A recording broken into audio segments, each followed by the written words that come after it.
একদিন হযরত ওমর রাদিয়াল্লাহু তাআলা আনহু রাস্তা দিয়ে হেঁটে যাচ্ছিলেন এবং সেই একই রাস্তা দিয়ে একজন ইহুদি ব্যক্তি মদ খেয়ে হাঁটছিলেন। তখন ইহুদি ব্যক্তি লক্ষ্য করলেন, দূর থেকে দেখা যায় যে হযরত ওমর রাদিয়াল্লাহু তাআলা আনহু এই রাস্তা দিয়ে আসতেছেন। তখন ইহুদি ব্যক্তি থরথর করে কাঁপতে লাগলেন এবং আল্লাহর কাছে বলতে লাগলেন, হে আল্লাহ, আপনি আজকে আমাকে ওমরের হাত থেকে বাঁচান।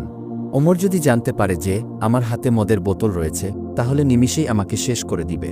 হে আল্লাহ, আমি ওয়াদা করছি আপনি আমাকে আজকে এই বিপদ থেকে বাঁচান। আমি কোনো দিন জীবনে আর মদ পান করব না। কিছুক্ষণ পর ওমর রাদিয়াল্লাহু তাআলা আনহু লোকটির একদম কাছাকাছি চলে আসলেন।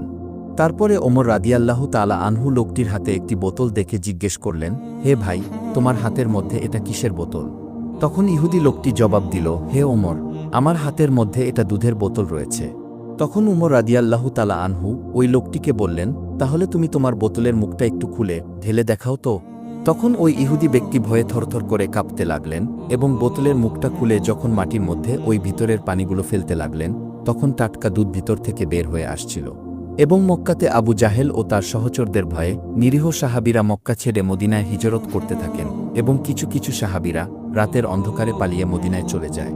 ঠিক সেই মুহূর্তে দয়াল নবী সাল্লাল্লাহু আলাইহি ওয়াসাল্লামের নির্দেশে হযরত ওমর রাদিয়াল্লাহু তাআলা আনহু মক্কা ছেড়ে মদিনায় হিজরত করেন।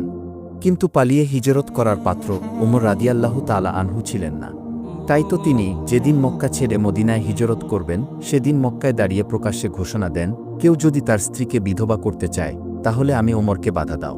তোমরা যদি তোমাদের পিতা মাতার বুক খালি করতে চাও, তাহলে আমি ওমরের তলোয়ারের কাছে এসে বাধা দাও। কিন্তু সেদিন কারো কোনো সাহস হয়নি যে ওমর রাদিয়াল্লাহু তাআলা আনহুর সামনে এসে তাকে বাধা দিবে। মক্কা থেকে মদিনায় হিজরতের বেশ কয়েক বছর পরে নবীজি সাল্লাল্লাহু আলাইহি ওয়াসাল্লাম দুনিয়া ছেড়ে চলে যান। দয়াল নবী সাল্লাল্লাহু